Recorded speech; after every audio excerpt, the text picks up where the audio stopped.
Hello again. Let's talk about final project. So you've been doing these fantastic analysis pieces from Frederick Douglass' narrative of the life of a slave. I have two choices for you now. So moving on from analysis, I want to connect with our other skills we've been doing this year, which are synthesis and argument. So DCQ, right? Defend, challenge, qualify. And so I have two prompts that I'm going to put in Canvas for you. Just choose one. Choose one only.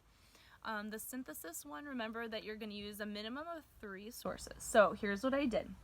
The topic is the evolution of slavery and the contemporary manifestation of it. So in other words, human trafficking. So talking a little bit about the role of human trafficking, discussing its economic, political impact, etc. And I left a connection to CQ Researcher, which is a database.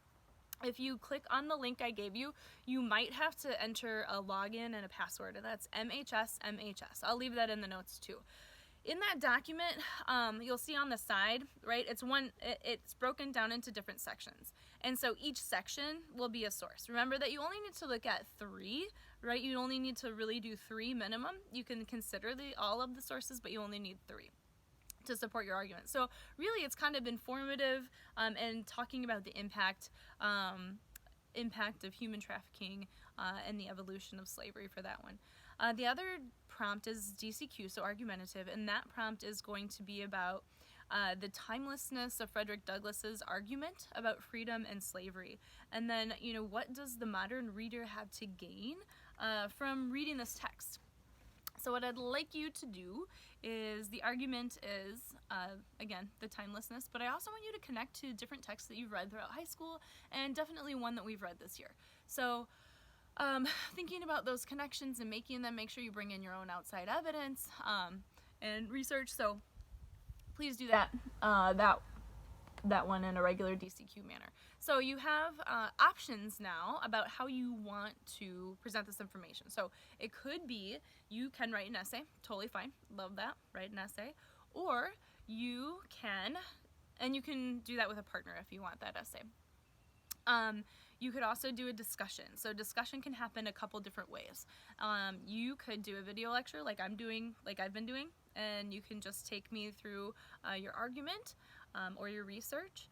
You could videotape maybe a discussion with a parent or a sibling the same way, and then you just send that to me.